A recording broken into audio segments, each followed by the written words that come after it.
சோம்பல் முறிப்பாளே புல்வெளி போலே சிலிர்ப்பாளே விரல்களை ஆட்டி ஆட்டி பேசும் போதிலே காற்றிலும் வீணை உண்டு என்று தோன்றுமே அவள் கன்னத்தின் குழியில்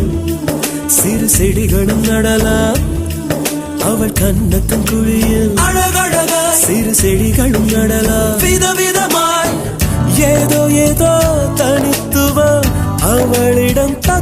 ததும்பிடுமே ஒரு ஊரில் அழகே